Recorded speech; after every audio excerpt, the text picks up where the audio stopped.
This video is going to show you the best build for the FTAC Siege pistol or SMG pistol that'll get added in with the Season 3 Reloaded update. Now first of all, we'll quickly talk about how you unlock this gun. You need to get 50, that's right, 50 hip fire kills using pistols only. Now if you've only got Warzone, you want to make sure you do this inside Plunder or DMZ. That's the easiest places to do this. Probably DMZ, but it needs to be operator kills, so it can't be you killing AI, unfortunately. So I do think Plunder will be the best bet, and if you've got multiplayer, then obviously that'll be the easiest possible way to do it.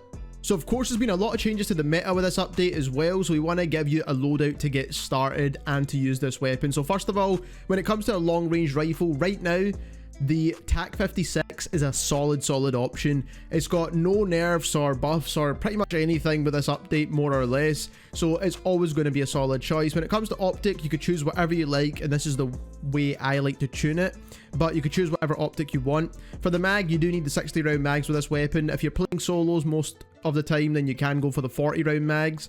High velocity is better than the barrels here because you can tune it more towards recoil steadiness, and this is going to give you better recoil control than any of the barrels will, so definitely go with this option, and it also gives you better bullet velocity. FTAC Ripper is the best at controlling that side to side recoil, and this is how you want to tune this attachment as well. Again, more towards recoil stabilization and idle stability. Most of your control will come out of the FTAC Ripper. Then we are using the Zulu suppressor, which gives you the best balance of bullet velocity, recoil control without conning your aim down sight too much. And again, this is how you want to tune this weapon, or this attachment for that matter. And overall, this is definitely going to be a solid choice for long range. Probably going to be one of the more popular choices now that the Hemlock's been nerfed. Moving on into the main weapon that you're here to see, that's the FTAC Siege or the Tec-9 SMG, which is basically a pistol in this game. Now one thing I do want to quickly mention, there's no akimbo attachment for this gun whatsoever, so just there isn't any basically, so you can't use it in akimbo.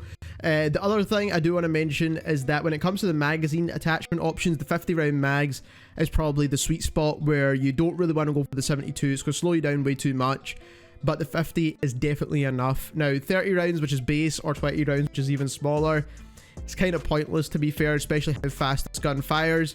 Then there's a couple attachments that are an absolute must on this gun, and then the rest you can play around with. The wire stock, absolute must, is the only stock that's going to help with the strafing speed, and once you get to max out this gun and then tune it, is going to have insane strafe speeds because it is a pistol.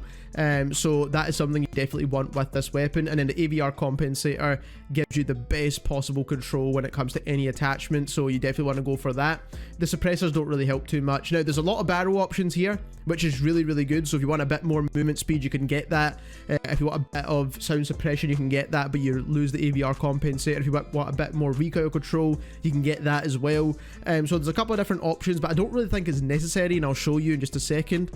You do want to go for the laser though. This is going to help with the aim down sight speed of sprint to fire. You can also go for a hip fire laser as well. Both are solid choices. I just prefer a bit more sprint to fire and aim down sight. And then the same thing goes for the rear grip. You can go for recoil control if you want, but again, I prefer movement speed, and that's going to be one of the key benefits of having a secondary pistol than taking an SMG, that the movement's going to be insanely fast. Now other than the movement on this gun, you do see here that the iron sight's super clean, and on top of that, the recoil control is very easy to manage even without any additional barrel attachments or anything else. So you don't really need an optic on this gun. You will be able to strafe a lot faster once we get the build and manage to tune it. As you can see, the strafing's already really quick by itself anyway. And we are using a slightly bigger mag too. The only issue is that the reload animation takes a little bit longer than I expect, and as you can see here, and then it kind of glitches out in some cases like that, which is a bit weird, so that's something to keep an eye on. I wonder if they'll fix that, because it's almost like a second reload, which is a bit weird, but we'll see how that works out in game. And that is this video. If you enjoyed it, don't forget to subscribe, and thank you very much for watching.